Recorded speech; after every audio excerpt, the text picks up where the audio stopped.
Bidadari, chapter 27 dengan judul Kenapa Mengubah Rencana? Yes, akhirnya tidak sia-sia semua penawaran terakhirku itu. Tentu saja Reiko merasa senang sekali karena usahanya berhasil. Keluar dari ruangan Radit, dia senyum-senyum dan merasa lega di dalam hatinya dengan pencapaian yang sudah dia peroleh. Pak anak sekolah dapat nilai ujian 10.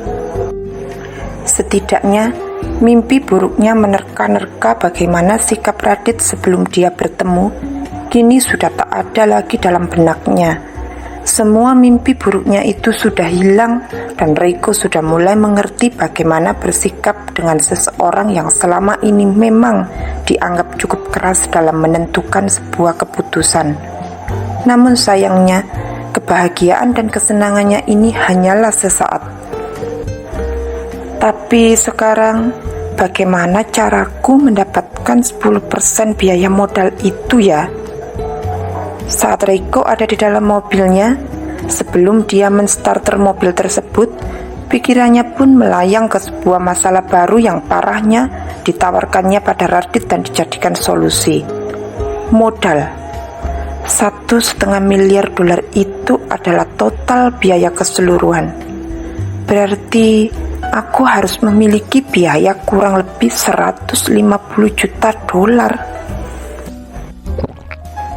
Menyadari ini, Reiko menelan salivanya dan berdenyut kepalanya dikala dia sudah menginjak pelan pedal gasnya dan mobil sudah melaju meninggalkan lingkungan perusahaan Aurora Corporation. Gila, nilai segitu lumayan lagi.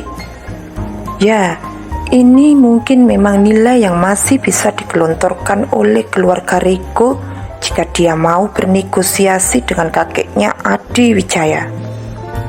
Itu sebenarnya adalah soal yang mudah. Tapi bagaimana cara meyakinkan kakek untuk mau berinvestasi dalam perusahaan sedangkan dia memang dari awal adalah orang yang paling pertama menentangku mendirikan perusahaan bersama dengan Brigita? Pikiran Reiko buntu. Kakek Reiko memang dari awal dia tidak setuju sekali dengan pendirian Byakhta Interion Advisor. Apalagi tahu siapa saja yang menjadi pendirinya. Dia sama sekali tidak mau membantu apapun apalagi uang untuk perusahaan Reiko. Satu-satunya cara Reiko di awal membiayai dan mensubsidi perusahaannya adalah dengan bekerja di perusahaan kakeknya dan menggunakan gaji yang dia miliki serta fasilitas yang dia punya dan memang berhak untuk digunakannya membantu stabilitas ekonomi perusahaannya di awal. Modal yang tak akan membuat kakeknya menggugatnya. Dari sana juga Reiko akhirnya mendapatkan kenalan-kenalan untuk calon pembeli jasa interior desainnya sebagai pembuka pasar dan tambahan portofolio perusahaan barunya. Meskipun Reiko memang tidak bisa terjun langsung ke perusahaan itu, tapi sebagian besar desain dari interior yang mereka ciptakan itu adalah pemikirannya. Reiko dengan bantuan Brigita akhirnya membagi tugas di mana dia menjadikan Brigita sebagai orang di balik desain tersebut, sebagai toko sentral yang paling berbakat di BIA. Banyak sekali desain yang sebetulnya dibuat oleh Reiko itu diatasnamakan Brigita, dan dari situlah awal mula perusahaan itu semakin dikenal dan nama Brigita semakin diangkat. Saat ini, banyak orang berpikir bahwa perusahaan itu adalah milik Brigita. Bahkan Reiko sendiri pun lebih senang menyebut perusahaan itu adalah milik kekasihnya saat dia mempromosikan pada koleganya yang memang membutuhkan jasa desain interior. Namaku digunakan karena dia sangat mencintaiku. Dan kalau ada yang bertanya tentang nama perusahaan tersebut, biasanya itulah jawaban Reiko. Kekasih Brigita itu sama sekali tidak mempermasalahkan namanya yang semakin meredup dan hanya sebagai pendiri perusahaan dengan artian untuk membantu kekasihnya. Aku punya hitung-hitungan dengan Brigita dan perusahaan itu tak bisa lagi diungkit. Itu milik Brigita dan aku hanya membantunya. Lagi pula, aku akan menikah dengannya. Jadi biarkan itu jadi milik Brigita. Dan itu juga yang dikatakan Reiko perihal BIA saat kakeknya bertanya. Dia memutuskan bahwa dirinya seakan memang memberikan itu semua untuk Brigita. Makanya kakek Reiko tak lagi mengungkitnya. Bukankah sudah cukup dirinya akan menikah dengan Aida dan Brigita mendapat kompensasi? Jadi bagaimana aku pinjam uang ke kakek kalau begini ceritanya? Kakek kan tahunya perusahaan itu milik Brigita. Jadi makin buntu Reiko memikirkan modal. Apakah dia harus menyerah dari tender yang sudah menunjukkan kemenangan untuknya? Tapi ini harga diriku. Reiko enggan menyerah. Tantangan yang diberikan oleh Raditya Abimanyu Prayoga bukan sesuatu yang bisa dilupakannya begitu saja. Sebuah keputusan yang sudah diambil Reiko dan janji yang dibuatnya pada Raditya Prayoga ini pun membuat kepalanya pening. Tapi ada hasrat juga dalam dirinya untuk membuat semua tantangan itu menjadi nyata. Namun sebelum masalah ini didapatkan oleh Reiko jalan keluarnya, getar di saku celananya juga suara di mobilnya yang menandakan bahwa ada telepon masuk. Itu membuat dirinya terpaksa mengangkat telepon tersebut. Iya Bi, kebetulan kamu menelponku. Ada banyak sekali yang ingin aku bicarakan denganmu sayang. Namanya juga orang sedang ada pikiran dan dia butuh teman bicara. Makanya Reiko merasa bahagia sekali kekasihnya menelpon. Dirinya pun sudah menyalakan sen ke kiri, hendak mencari tempat di mana dia bisa bicara dengan Brigita tanpa harus berkonsentrasi pada setir mobilnya. Apa semua berjalan lancar? Maksudku, apa kamu mendapatkan tender itu sayang? Suara Brigita sebenarnya terdengar tergesa-gesa dan dia ingin tahu cepat apa hasilnya. Sama sekali tidak menanyakan kondisi Reiko lebih dulu, tapi tender yang menjadi bahan utama pembicaraan itu.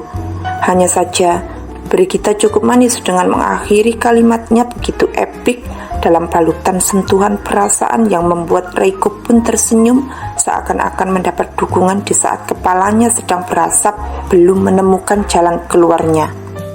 Bagaimana mencari 10% yang tadi dijanjikan kepada Radit akan di-covernya lebih dulu? Permasalahan terbesar dia mempertanyakan tentang perusahaan kita, sehingga Reiko akhirnya mulai menceritakan permasalahannya. Apa maksudnya? Wanita itu tak mengerti, karena itulah Reiko tidak buang-buang waktu. Dia memilih untuk menyingkir dulu dari jalan raya, dan saat itu Reiko berhenti di salah satu pom bensin supaya bisa bicara tanpa harus menyetir dan membagi konsentrasinya. Apa kamu bilang sayang? Kita harus menanggung 10% modal di awal. Mereka tidak akan membayar DP sama sekali. Lalu bagaimana kita bisa menanggulangi itu semua?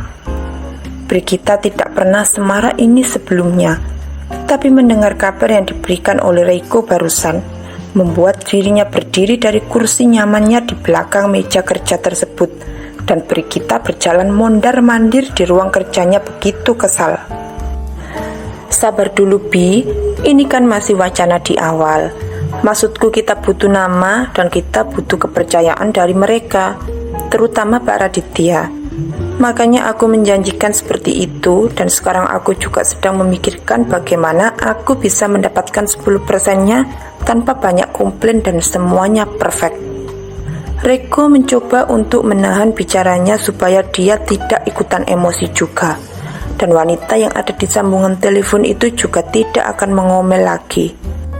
Bagaimana kita mendapatkan 10% itu? Dan apa kamu lupa sesuatu? Brigita yang sewot, dia tidak bisa lagi menahan dirinya untuk menumpahkan semua yang ada di dalam hatinya dan kekecewaannya. Karena itulah sebelum Reiko menjawab pertanyaan yang diajukannya, kita sudah menentukan di awal kalau kamu akan memenangkan tender itu supaya kita bisa memiliki cadangan modal juga untuk ikut tender dari Million Tree Corporation. Tak salah juga dengan apa yang dikatakan oleh Brigita. Dia mengingat betul apa yang dilakukan oleh Reiko untuk meyakinkannya bahwa Reiko akan ikut serta dalam tender yang akan dibuka oleh Aurora Corp sebagai batu loncatan saja. Aku tahu soal itu, Bi. Sepertinya aku salah mengatakan itu padamu dengan menjanjikan bahwa kalau aku menang tendernya, kita bisa menggunakan uang itu sebagian untuk modal memenangkan tender yang lebih besar lagi dari Million Tree Corporation, perusahaan yang akan membangun sebuah resort terbesar di Bali, bahkan lengkap dengan permainan setara Disneyland, tempat hiburan yang megah itu, sesuai dengan rencana yang sudah kita buat bersama dengan Tommy dan Sandra. Tapi aku rasa semua itu salah. Apa yang membuatmu berpikir begitu? Brigita tak suka. Karena ini sebuah impian besar untuknya dan mereka sudah membicarakan masalah ini lebih dulu. Perencanaannya juga sudah matang dan Brigita sudah memiliki keyakinan besar untuk mendapatkan tender itu. Bagaimana Tommy Pramono dan Sandra Adiatma, istrinya, sudah menunjukkan dan membuka mata mereka betapa besar proyek dari Million Tree Corporation atau MTC apabila mereka berhasil mendapatkan tender tersebut. Bagaimana nama mereka juga akan melambung jika mereka dipercaya oleh MTC. Makanya Brigita kecewa sekali dengan pendapat Reiko. Apa kamu ingin menghancurkan semua impianku?